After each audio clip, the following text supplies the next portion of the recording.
آپ نے حضرت عمر سے فرمایا عمر تیرے زمانے میں ایک شخص آئے گا، اس کا نام ہوگا اویس، اس کا قبیلہ ہوگا مراد، اس کی شاخ ہوگی کرن، اس کا رنگ ہوگا کالا، قد ہوگا درمیانہ، اور ایک سفید نشان اس کے جسم پر ہوگا۔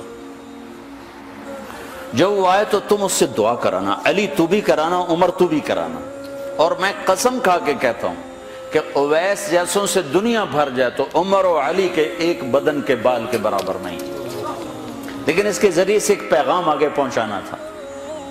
تو حضرت عمر اور حضرت علی حیران ہو کر دیکھنے لگے کہ ہمیں کہا جا رہا ہے کہ اویس سے دعا کروائیں، وہ ہم صحابی وہ تابعی۔ تو آپ نے فرمایا اس نے ماں کی ایسی خدمت کی ہے، جب وہ ہاتھ اٹھاتا ہے تو اللہ ہاتھ واپس خالی موڑتا ہی نہیں۔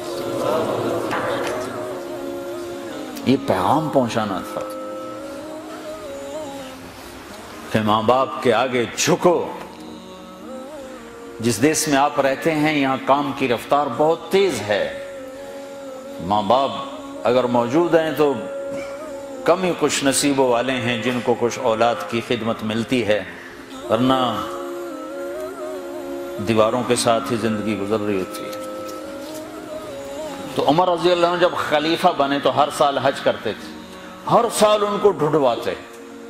اب مجھے یہ نہیں پتا درمیان کے کوئی سال ہوں گے کہ ایک سال آپ نے حج پر سارے حاجی اکٹھے کر لیے، ایسے اپنے سامنے کا کھڑے ہو جاؤ بھائی، سب کھڑے کر لیے، کہنے لگے بیٹھ جاؤ سارے یمن والے کھڑے رہو، تو سارے بیٹھ گئے، یمنی کھڑے رہے، کہ سارے یمن والے بیٹھ جاؤ قبیلہ مراد والے کھڑے رہو، تو سارے یمنی بیٹھ گئے، مراد والے کھڑے رہے۔ اس سال میں یمن گیا جماعت میں تو اویس کرنی کے گاؤں گیا، ان کی جگہ پیدا ہوئے، جو ان کا قبیلے کے لوگوں سے ملا، اس علاقے سے گزرا، دیکھا کہ اچھا یہاں وہ ہستی پیدا ہوئی تھی، خشک پہاڑ ہیں، بالکل خشک پہاڑ۔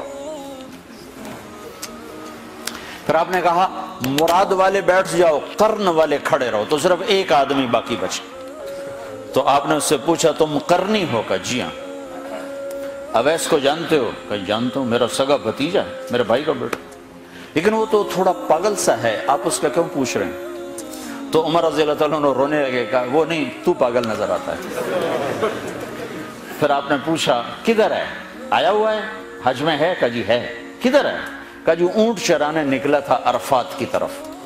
تو حضرت عمر نے حضرت علی کو ساتھ لیا اور دوڑ لگائی اور پہنچے عرفات کی طرف، تو دیکھا تو ایک آدمی ایک کیکر کے درخت کے نیچے نفل پڑھ رہا اور اونٹ اس کے چاروں طرف چل رہے۔ تو یہ دونوں حضرات بیٹھ گئے، تو انہوں نے اویس نے محسوس کیا کچھ آ گئے لوگ، تو انہوں نے نماز مختصر کر دی، سلام پھیرا۔ تو حضرت عمر نے پوچھا کون ہو بھائی؟ کہا جی مزدور ہوں۔ کہا تیرا نام کیا ہے؟ کہا جی اللہ کا بندہ۔ کہا بھائی ہم سارے کے بندے ہیں، میں پوچھ رہا ہوں جو نام تیری ماں نے تیرا رکھا وہ کیا ہے؟ تو وہ تو پہچانتا نہیں تھا کہ عمر کون ہے، علی کون ہے، وہ تو پہلی دفعہ حج پہ تھا۔ وہ کہنے لگا تم کون ہو میرا انٹرویو کرنے والے؟ انٹرویو تو میں اپنی طرف سے کہہ رہا ہوں۔ میں کہا تم کون ہو میرا پوچھنے والے؟ تو حضرت علی بولے یہ امیر المومنین ہیں عمر بن خطاب، اور میں ہوں علی بن ابی طالب۔ پھر وہ ایسے ایک دم گھبرائے، دونوں کو سلام کیا، میں معذرت چاہتا ہوں میں نے پہچانا نہیں۔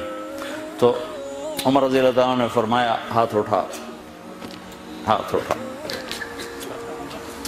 برمنگھم والوں کو پیغام پہنچے کہ ماں کی خدمت کیسے کی جاتی، کہ عمر جیسا ہاتھ اٹھوا رہا ہے، علی جیسا، علی جیسا۔ تو وہ کہنے لگے میں آپ کے لیے کیسے ہاتھ اٹھاؤں، میری اوقات ہے کہ میں آپ کے لیے دعا کروں؟ کہاں، ہمیں ہمارے نبی کا حکم تھا کہ اویس آئے تو اس سے دعا کروانی ہے، کہ جب وہ ہاتھ اٹھاتا ہے تو وہ ہاتھ خالی نہیں آتے۔ کس وجہ سے؟ تہجد، جہاد، تبلیغ، ذکر، تلاوت، تسبیح، حج، عمرے، نمازیں، روزے، ذکر، تلاوت۔ کس وجہ سے؟ نہیں، ان میں سے ایک وجہ بھی نہیں، ماں کی خدمت کی وجہ سے۔